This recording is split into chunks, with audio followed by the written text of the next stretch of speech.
A young Indian girl tries her hand and her eyes at an ancient dance tradition that would die, but for the likes of her. One day, she hopes, she'll look something like this.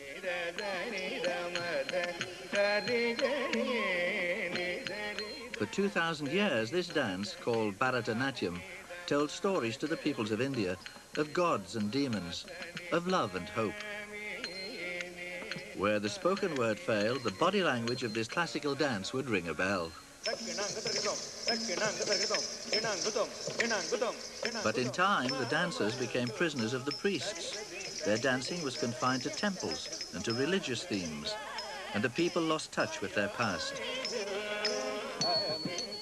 But for a rebellious young woman, this exotic tradition would have died. She risked her reputation to bring it back to the people. The young woman planted this banyan tree, marking the place where she took the best of the past to make sure it had a vigorous future.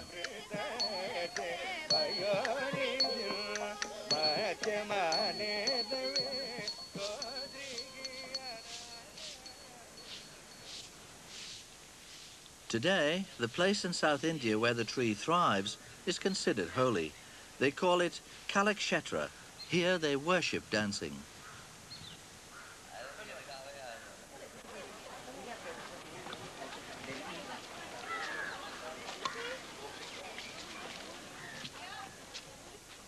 The woman who planted the tree 50 years ago not only discovered the dance was confined to the temples, she also learned that it was performed by women who were dancers by day and prostitutes by night. Rukmini Devi, then 20, was a Brahmin, an aristocrat, and when eventually she performed the dance herself in public, the Indian establishment was horrified. In time, the storm subsided and eventually the dance was accepted. Finally, India decided it was safe to send their children to her. These young dancers and musicians are devoted to one of the oldest dance traditions in the world. Under her banyan tree, Rukmini Devi leads them in prayer every day.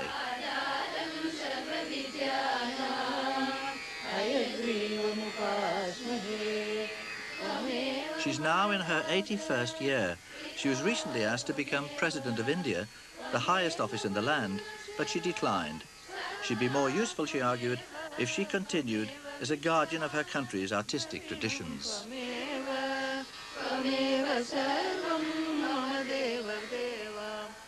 As a Brahmin girl, Rukmini Devi knew she must not marry outside her caste. She did more than that. She married a foreigner, an Irishman called Dr. Arundel, many years her senior. It was unheard of. Absolutely unheard of. We were people, the public was abusing us like anything, and we were lost all. He was very popular. I was not known, of course, but he was very popular. He was the head of a big college, educationist, and so popular that young people just surrounded him. He identified himself with India. Fraternization between Indians and foreigners was disapproved, but many prominent Europeans joined India's fight for self-expression. Rukmini wanted to contribute in her own way. Dr. Shankara Menon was a close supporter from the start. She had always been interested in music, dance, and in all the creative arts. But at one period of her life, she came into very close touch with Anna Pavlova, who was very fond of her for some reason. She thought that she would be a very outstanding dancer. So she said, why don't you learn dance? So Rukmini Devi said, but it is past the time when one should start learning dancing. And Pavlova said, no, you have a very supple body and I'll teach you myself.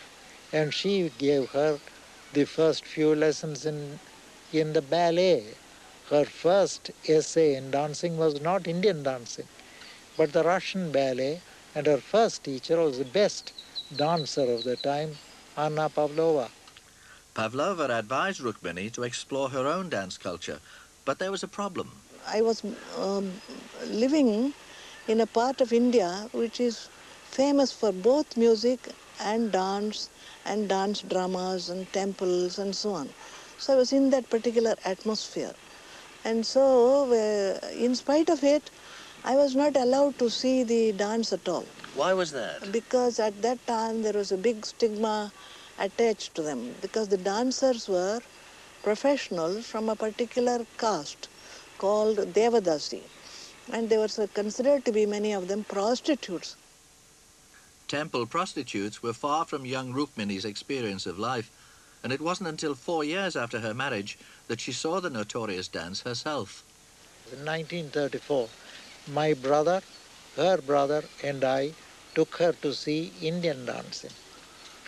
And two girls who were first-class dancers were dancing. You won't see that kind of dancing anymore except here in Kalakshetra. And I was really fascinated by this Bharatanatyam. And they asked me, do you think you can do this dance? I said, I have a feeling I can, and I want to learn. Then we searched for the teachers. We went to every dancer's home to see the different teachers, because I didn't know what was right, what was wrong, what was good or bad. So I studied to see which teacher attracted me most. But the teacher had to be convinced Rukmini wasn't just a dilettante.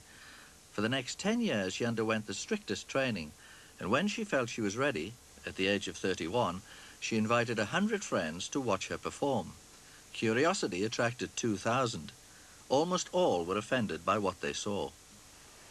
Brahmins were shocked, non-Brahmins were shocked, Theosophists were shocked, everybody was shocked. I didn't think it was vulgar. I only thought it needed reformation.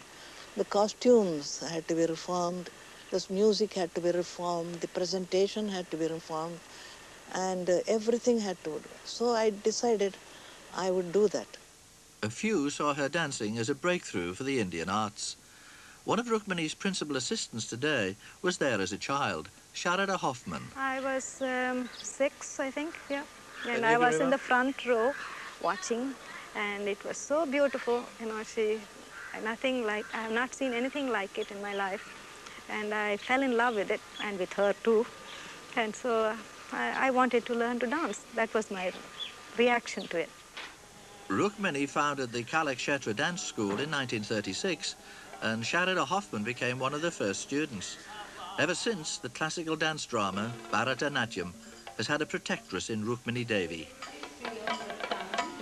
Bharatanatyam, what we call Bharatanatyam, would have died out. There would be no Bharatanatyam. There would be something else which would call itself Bharatanatyam, but she retained the purity, the classicism, and along with that, the knowledge of the art.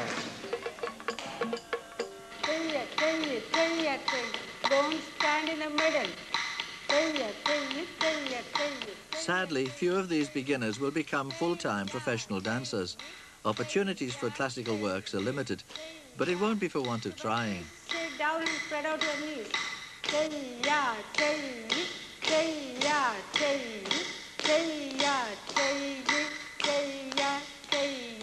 Just watch your feet there. That's not right, you know. Show me how it should be.